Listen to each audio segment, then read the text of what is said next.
of fire and ice.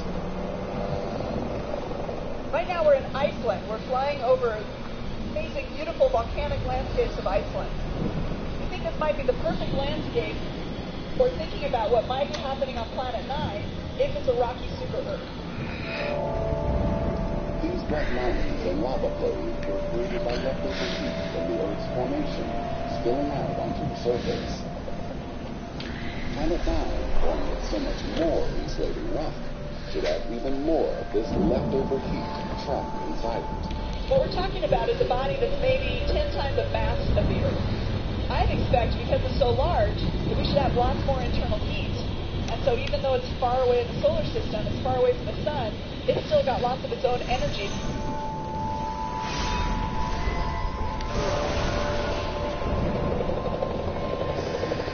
Touching down on the surface of Planet 9, we find a world as inhospitable as you can imagine. Billions of miles from the sun, the surface is lit by little more than the twinkle of distant stars, and a red glow of intense geological activity on the surface.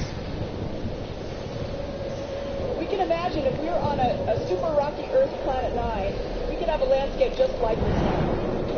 There should be volcanoes erupting all the time. And the other thing we should see is there's lots and lots of ice and snow blanketing the landscape. This is because the atmosphere is so cold that parts of it have condensed and settled back down onto the surface. You're going to have volcanoes, you're going to have canyons, you have plate tectonics, mountain building.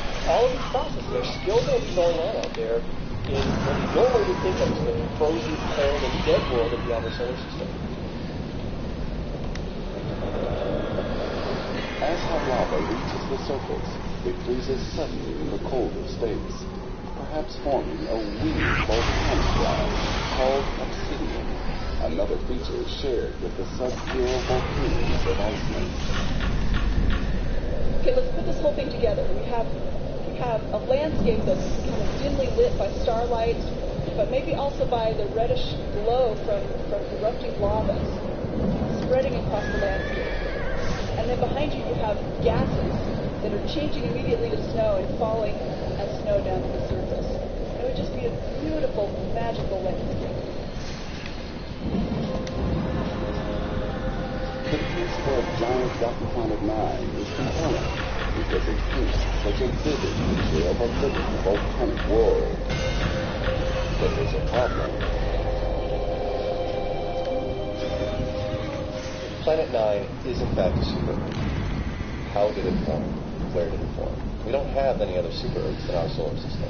And the ones we see around other stars are typically really close to their star. So how did our super Earth end up way out there at the edges of our solar system? For Planet 9 to be a rocky super Earth, it would have formed in the inner solar system and then migrated out to its current position.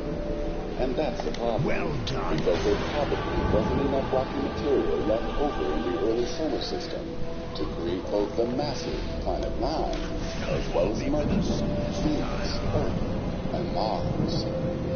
It's really hard to imagine that we could have formed 10 Earth-mass planets here and still formed the rocky planets that we see today. Time for a new theory.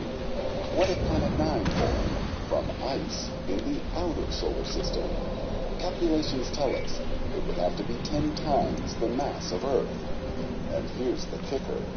An ice world that big would have an internal ocean of liquid water.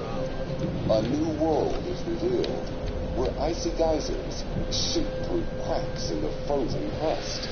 And deep below it lies the largest body of liquid water in the solar system.